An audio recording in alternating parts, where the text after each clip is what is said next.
अस्सलाम वालेकुम नाज़रीन, वॉइस ऑफ नेशन के साथ मैं हूं शाह शिराज। मेरे अकब में जो बिल्डिंग है नेस्ले टावर, ये काफ़ी दिनों से न्यूज़ की ज़ीनत बनी हुई है। उसकी बुनियादी वजह यह है, सुप्रीम कोर्ट की जानिब से नेस्ले टावर को गिराने के हुक्म जारी कर दिए गए हैं। सवाल ये पैदा होता है, जो लोग यहाँ पे रह रहे हैं उनका मुस्तकबिल क्या होगा, वो लोग कहाँ जाएंगे, क्या यहाँ के रहने वालों को कोई मुतबादिल फराम किए जाएंगे या उसके बदले पैसे दिए जाएंगे, क्योंकि ये करोड़ों की प्रॉपर्टी है।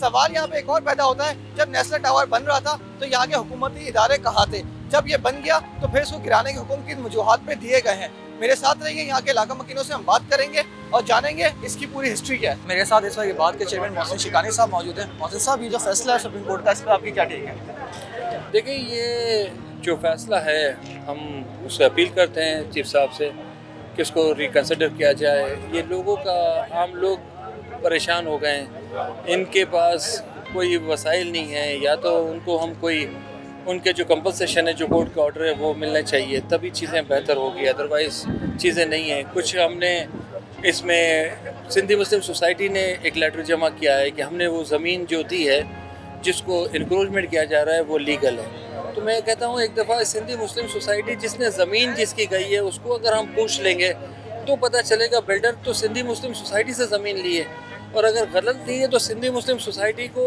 अगर आएगी तो आपको ब्रीफ करेगी कि उसने गलत दी है या सही दी है। तो हमारा पॉइंट ऑफ व्यू है कि आप कहते हो कि 780 गज ज़मीन सही है, 341 गज ज़मीन इंक्रोचमेंट है, तो इंक्रोचमेंट है तो वो ज़मीन मैंने किससे ख़रीदी?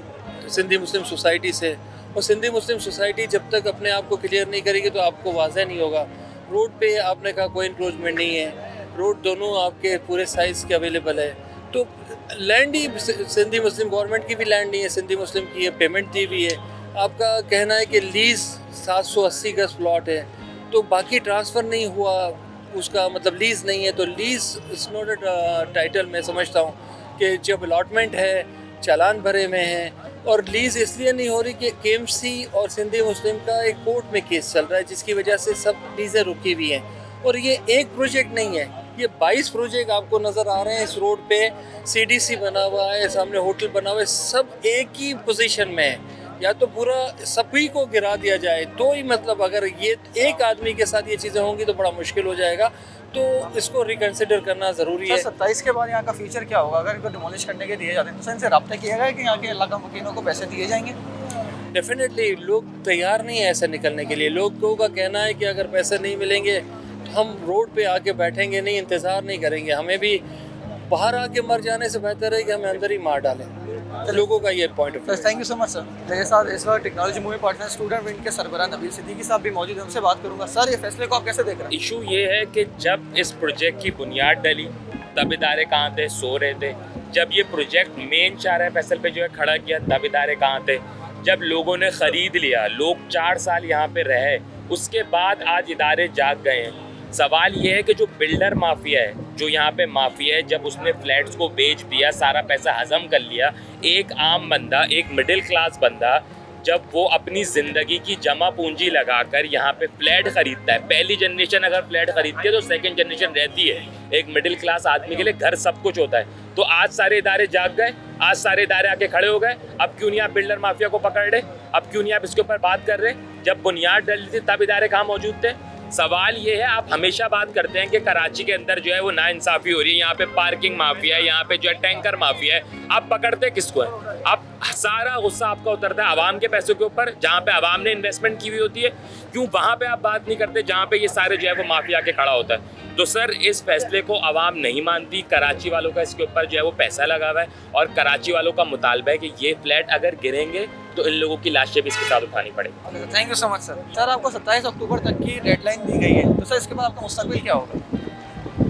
मुस्तकबिल से मुराद ये है कि हमारा जो इस वक्त मुद्दा है, हम ये कहते हैं कि चूँकि अब सारे स्टेप अगर आपका गुजर चुके हैं, तो हमारा सिर्फ एक ही है कि हमको हमारे आज की मार्केट के हिसाब से पैसे दिए जाएं, और पैसे देने के बाद वो हमें 24 घंटे का टाइम दें, हम फ्लैट खाली कर देते हैं। अगर मिसाल के तौर पे अगर गवर्नमेंट ऑफ सिंध इस मूड में नहीं है कि हमसे वो फ्लैट खाली करवा के, और ऐसे ही तो ऐसे हम लोगों ने फ़ैसला किया हुआ है बाकायदा, जितने भी रिहायशी हैं 44 के 44, कि हम हमारे साथ जो भी ज़्यादती हो, कुछ भी हो, हम यहाँ से मरने के बाद तो निकलने को तैयार हैं, उससे पहले नहीं। तो हमारा यही मुस्तकबिल है, लाजमी आता है। हम समझते हैं कि हमारी हायर अथॉरिटी से बात हो रही है, उन्होंने इंशाल्लाह प्रॉमिस किया है कि नहीं, आपको इसके अंदर बिल्कुल आपके जो मामलात हैं उसको हम तय करेंगे और उसके बाद ही जो है इंशाल्लाह ताला इस पर कोई एक्शन होगा। उससे पहले अगर कोई एक्शन करता है तो लाजमी आते जो करने वाले हैं उनको भी अंदाज़ा इस चीज़ का है कि हम कहाँ जाएंगे। हमारे पास तो इसके बाद इसको कोई अल्टरनेट है नहीं, जिसकी वजह से हम खुदा न खास्ता ये कहें कि हमारा कोई सब्स्टिट्यूट नहीं है। तो हमें सब्स्टिट्यूट तो देना, हमें तो हमारे पैसे दिए जाए। रब्ता करा गया है पैसे देने के? जी बिल्कुल, हमारी बिल्कुल कल डीसी साहब से ही मुलाकात हुई है। डीसी साहब ने भी बड़ा तहम्मुल से हमें सुना है, बाकायदा हमें उन्होंने मीटिंग में बुलाया था और हमारी सारी रोज़ात उन्होंने आज प्रॉमिस किया है।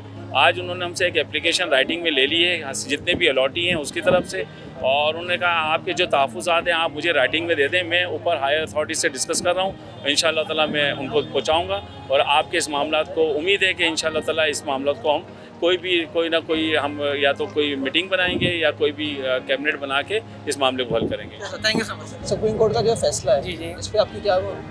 सर, सुप्रीम कोर्ट का जो ऑर्डर है ये इसको तोड़ने का है, खाली करने का है। तो हमारा एहतिजाज यही है कि इसको खाली ना किया जाए, और अगर खाली किया जाए तो हमें पैसे दिए जाए। हमें अपील यही हमारी पैसों की है। सर पैसे देने के हवाले से आपसे कोई रब्ता हुआ है अब तक? सर रब्ता भी बिल्डर से हमारा ये हुआ था, तो बिल्डर ने था अभी कहा कि हमारे पास पैसे नहीं है। और आपने सुप्रीम कोर्ट का ऑर्डर भी आपने देखा होगा कि जब ये खाली करने का था तो उसमें ये ऑर्डर लिखे गए कि आपको पेमेंट दी जाएगी, जो अभी तक हमें पेमेंट नहीं मिली।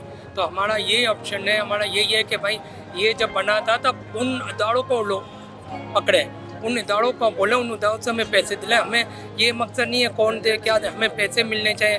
सिंध हुकूमत दे, बिल्डर दे, जो भी दे, इन इदारे में बनने में आपने NOC कितनी सबसे पास हुई है, तो ज़ाहिर तो वो भी थे ना इन चीज़ों के हकदार।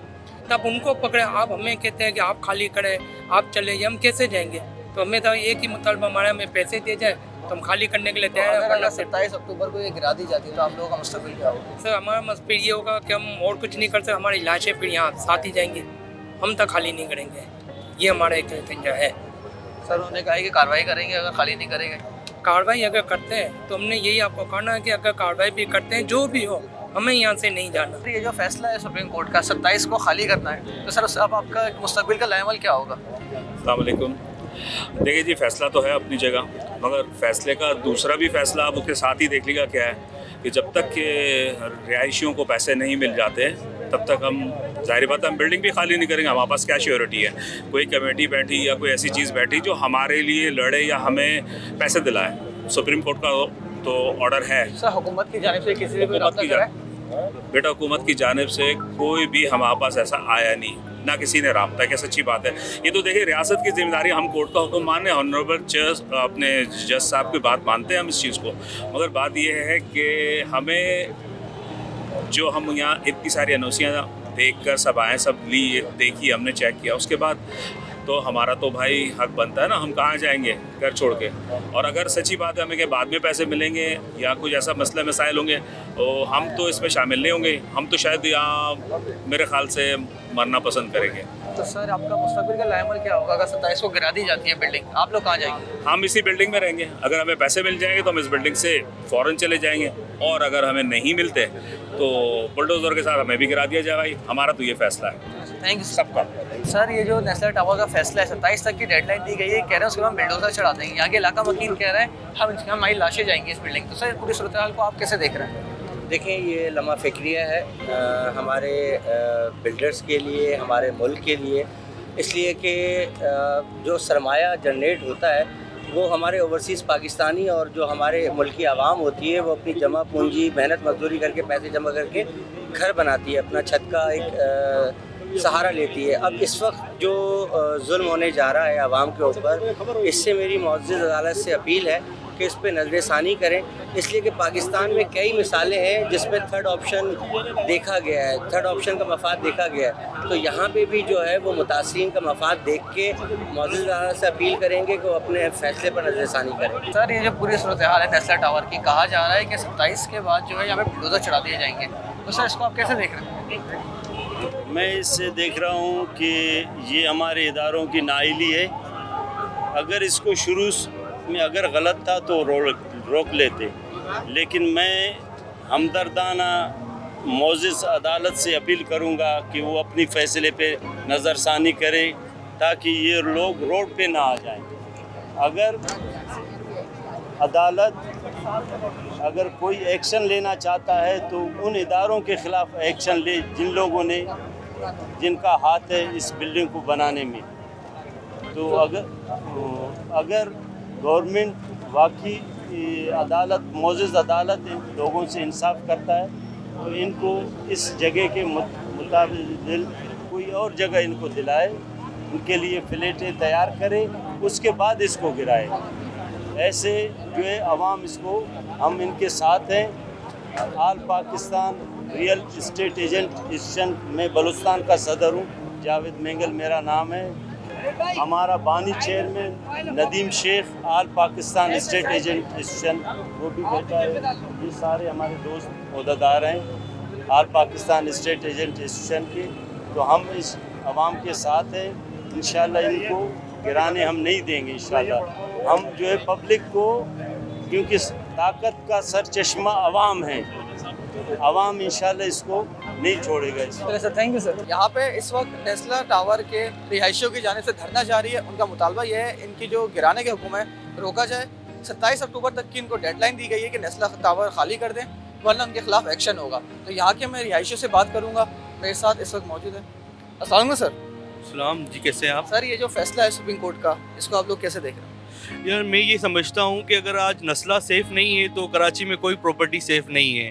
और मैं कराची की आवाम से ये कहूँगा कि इस मसले को सिर्फ नस्ला की हद तक ना देखा जाए, क्योंकि अगर आज नस्ला सेफ़ नहीं है तो आपके घर भी सेफ़ नहीं है। आज हुकूमत ने नस्ला के ऊपर इशू उठाया, कल आपके घर भी इसी तरीके से सेफ़ नहीं रहेंगे। तो आप सबको चाहिए कि आएँ और नस्ला के हक़ में जो है आवाज़ उठाएँ और इस फैसले को जो है नामंजूर करार दिया जाए। क्योंकि आपको ये सोचना चाहिए कि आप आज नस्ला के लोगों के ऊपर से छत नहीं, आप कराची की आवाम के ऊपर से छत ले रहे हैं। क्योंकि आज ये नस्ला का इशू है, कल ये पूरे कराची का इशू बन जाएगा। आज नस्ला गिरेगा, कल कराची की और बहुत सारी इमारतें गिरेंगी। तो मैं तो ये समझता हूँ कि नस्ला को गिराने से बेहतर है उन इदारों को सुधारा जाए जो इस तरह के मामलात में मंजूरी देते हैं। क्योंकि देखिए बिल्डर का तो कोई कसूर नहीं है, उसके पास तो सारे डॉक्यूमेंट्स क्लियर हैं। तो कसूर तो उन इदारों का है जिन्होंने इस प्रोजेक्ट को बनाने की परमिशन दी। और ये प्रोजेक्ट एक दिन में तो नहीं बना, इस प्रोजेक्ट को बनने में भी 2 से 3 साल लगे हैं। और इसके बावजूद ये शारा फैसल पे बना है, उसके बावजूद जो है ये इस प्रोजेक्ट को अभी 4 से 5 साल हो चुके हैं। और आज इस प्रोजेक्ट के ऊपर आवाज़ उठाना, इसका मतलब कि कराची के कल किसी भी फ्लैट के ऊपर, किसी भी इमारत के ऊपर आवाज़ उठा सकते हैं चीफ जस्टिस है या कोई भी हुकूमत का इदारा है।